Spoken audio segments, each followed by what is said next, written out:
부모님을 부양할 의무가 있는 것이 자식의 도리인데요. 같은 집에서 지내는 것이 불편하고 어려울 때 부모님의 의견과 상관없이 나와서 지내고 싶어도 불효하는 것 같아 걱정이 됩니다. 어떻게 하는 것이 현명한 것인지 스승님의 조언을 듣고 싶습니다.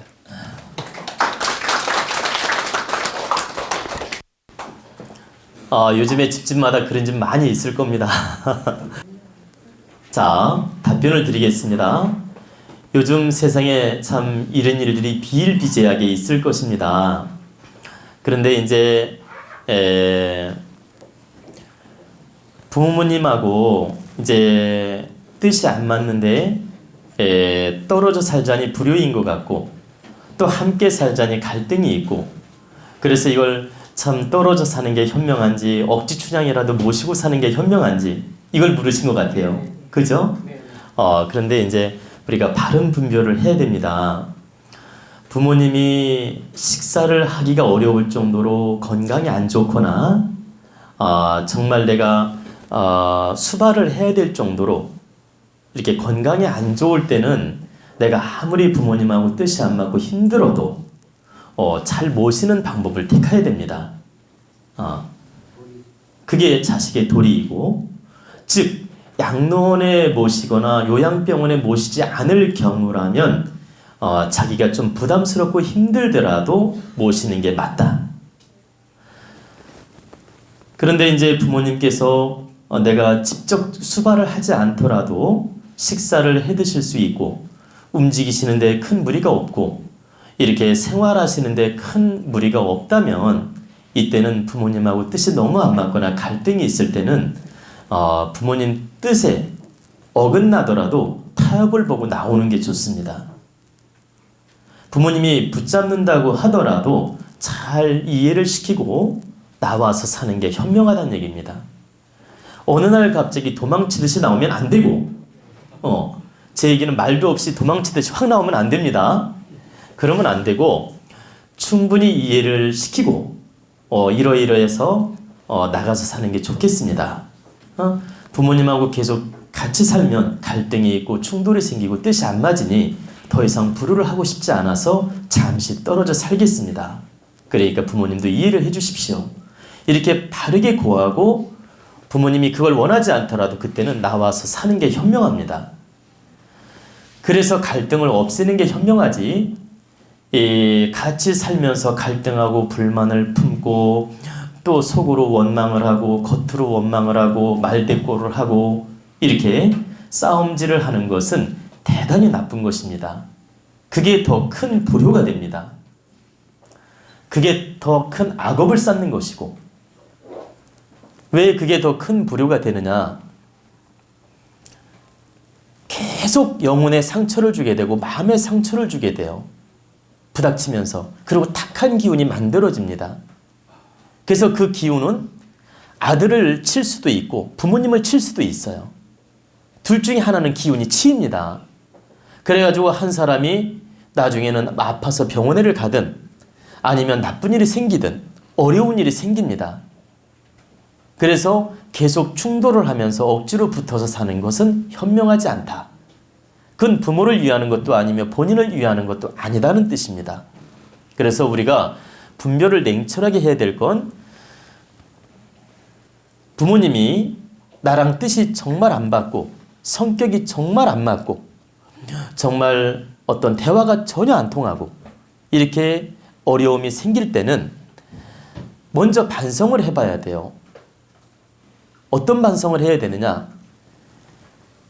부모님이 모자라서 내가 안 맞는 것인지, 내가 모자라서 안 맞는 것인지, 내가 부모님을 포용을 못해서 안 맞는 것인지, 이런 걸 잘 분별하고 생각을 해봐야 됩니다. 근데 통계적으로 보면 우리가 하나만 제가 예를 들어 볼게요. 현재 아드님이 신지식인이고 신세대입니까? 부모님이 신세대입니까? 자식이 신세대죠. 그죠? 그러면 자식이 신세대고 자식이 신지식인이고 자식이 좀 더 공부를 많이 했을 가능성이 많겠죠. 그죠? 그럼 어느 쪽이 포용하고 어느 쪽이 이해를 해야 됩니까? 그렇죠.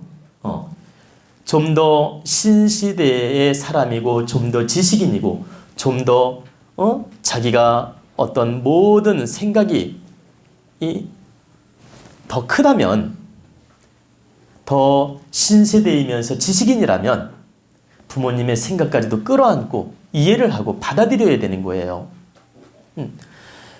대체적으로 부모님하고 갈등이 있는 것은 부모님의 모자란 탓도 있지만 자식들이 부모님하고 맞짱을 뜨기 때문에 어려워지는 겁니다. 즉 부모님을 포용한다는 마음을 갖고 내가 높은 질량으로서, 더 큰 질량으로서 부모님을 안아주고 이해한다는 마음을 가지면 갈등이 없는데, 부모님 옹졸한 생각을 탓하면서 자기도 옹졸한 거예요. 부모님 모자란 걸 탓하면서 자기도 모자란 거야. 그러면 부모님 소견이나 자기 소견이나 똑같다는 뜻이에요. 그래서 부모님하고 갈등이 심각하게 생기는 건 부모님도 모자라다는 뜻이며 자기도 그만큼 모자라다는 뜻이다. 그렇기 때문에 이것은 누구 잘못이 더 크냐? 자식의 잘못이 큰 것입니다. 이유 불문하고 부모님하고 안 맞는다고 집 나온다는 사람은 90%는 다 자식 잘못이다. 자식이 포용력이 부족하고 부모를 이해하는 마음이 부족하고 부모님 잣대로서 생각하지 아니하고 오직 자기 잣대로 부모님을 옹졸하게 보고 성격이 안 맞는다고 생각하기 때문에 갈등이 커지는 것이지, 이것은 결코 부모님 탓을 할 수가 없다. 그래서 상담하러 오는 분들이 그런 분이 굉장히 많아요, 보면. 근데 대체적으로 본인 잘못이 큰 겁니다. 그래서 설령 부모님이 모자라서 갈등이 왔다 하더라도 이건 자식 잘못이란 뜻이에요. 왜? 자식이 좀 더 공부를 많이 하고 신지식인이고 더 큰 사람이니까 부모님을 이해하고 받아들여야 되는데 받아들이지 못하고 갈등을 일으켰기 때문에 이건 도찐 개찐이며 똑같다. 똑같을 때는 자식 잘못이다. 그래서 우리가 이것을 분별할 때는 분명히 부모를 탓할 게 아니고 부모의 모자람을 탓할 게 아니고 이건 내 부족한 탓이구나.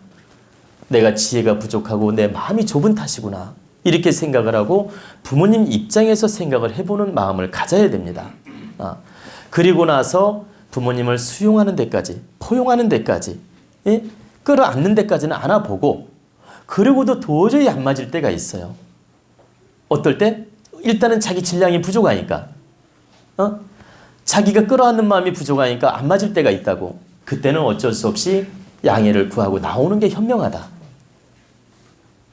그래서 좀 떨어져 살면서 반성도 해보고 부모님도 반성하고 본인도 반성하고 서로가 반성하면서 시간을 갖는 게 현명하다 이 뜻입니다.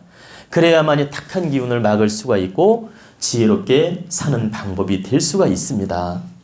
우리는 이런 집집마다 우리는 이런 사연들이 집집마다 지금 많이 있어요. 근데 그걸 분별을 못 해가지고 있지 막 붙들고 싸움질하며 살고 있습니다. 그래서 제가 말씀드리는 건 자식 쪽에서 반성해서 개선을 하면 좋고, 자식 쪽에서 반성해서 개선을 못할 거라면 확실하게 분가하는 게 현명하다. 그리고 50년, 70년 부모님 사고방식이 바뀌기를 바라는 건 무리입니다. 절대 부모의식을 바꾸려는 욕심을 갖는 것은 말 그대로 욕심이에요. 그렇기 때문에 항상 부모님하고 대할 때는 내가 바뀌려고 해야지 부모님이 바뀌기를 바라지 마라. 이것은 부질없는 욕심이다. 진정한 효자는 부모님 마음을 살펴드리는 게 진정한 효자다. 용돈 한 푼 두 푼 드리는 게 효자가 아니고 마음을 먼저 살피는 게 진정한 효자라는 얘기입니다. 우리는 어떤 게 효심인지를 한번 생각해 보시기 바랍니다. 아셨죠?